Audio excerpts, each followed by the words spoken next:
Jerry, this is old Don Falls from Coos Bay, Oregon. You wanted me to send you this tape. I'll see if I can remember some of these guys' names and places, but I didn't think I'd ever forget them, but some of them are slipped my mind. But I'll give it a try.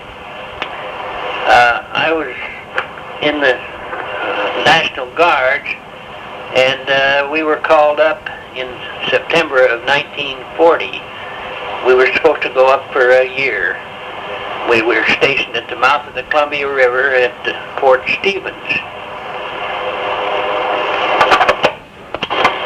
Before we got our year served, President Roosevelt passed a bill, and our time was extended to another 15 months. Of course, before we got that 15 months in, Pearl Harbor came along, and we were stuck forever after that.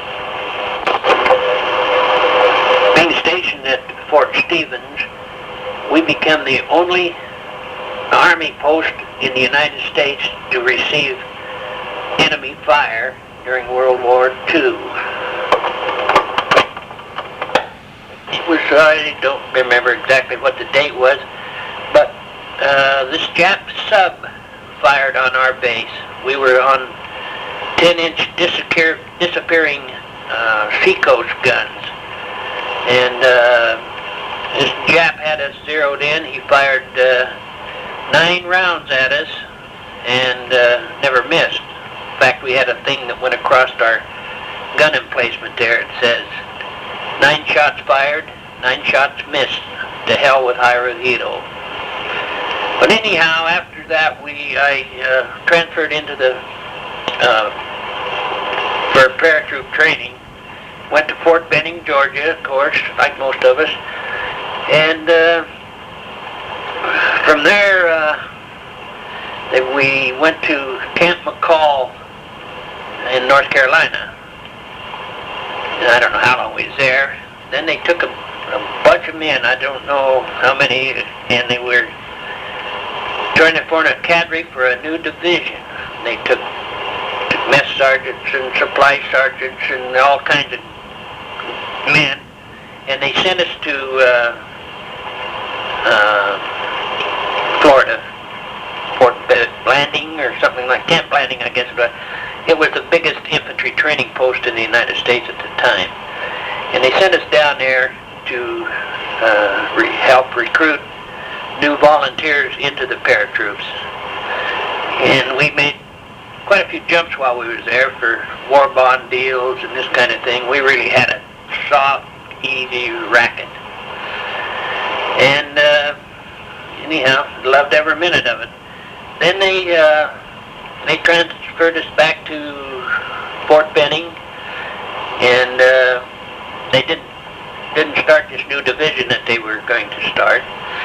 And they took this whole group that I was in, and they transferred us over to England. And when we got to England, that's when I got into the 21st.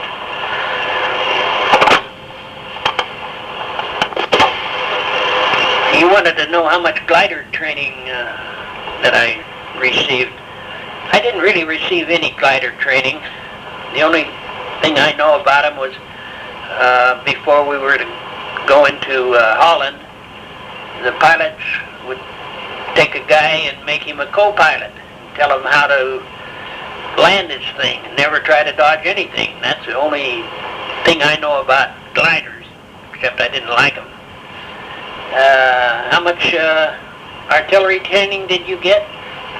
I really didn't get any. I bluffed my way into being a forward observer because I knew they parachuted in and didn't ride the dumb old gliders.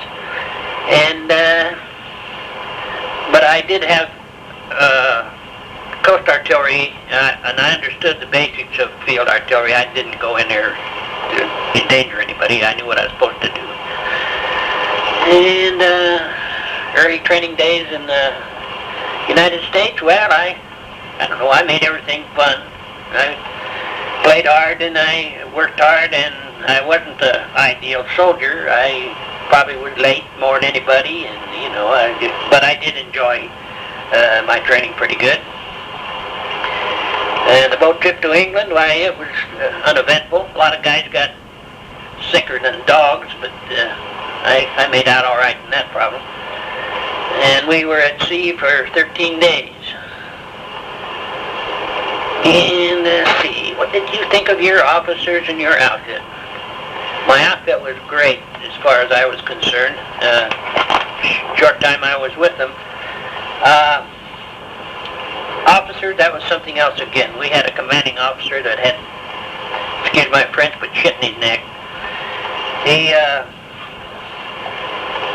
He led us into a spot in Holland that we were about 6 or 8 or 10 miles from where we should have been, and we got this hell shelled out of us. And our captain got the guys out of there. They were all in ditches and everywhere else. Gave them march orders, got us out of there, and took us back to where we belonged. And this colonel got a silver star for this goof up. That I didn't like. Then we had an officer, and I can't remember his name. He was a forward observer officer, and he was an Italian. That's all I can remember about the guy. And we finally, in Holland, I think there was 4 or 5 of these forward observing parties that they all refused to go out with this guy.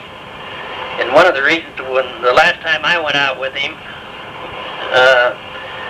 we were in a basement of this church, and he gave a fire mission that had time firing, which you have to observe to adjust, and he did it from this basement. It was just a canned deal. He knew the Krauts was out in that area, so he just up and did her. And it was cases like this that, and anyhow, I understood they had asked us about this, and we told them what we thought. They transferred this hay shaker back to the States. That's the only punishment he got out of this deal. But anyhow, that's all I can remember about that part of it. Well, here's asking me about Whatcom Farms. We stayed in the stables, and that's about all I can remember about that. I joined the 321st just as they come back from Normandy. Filled up the ranks in that outfit. That's when I went to Whatcom Farms, and we actually weren't in England.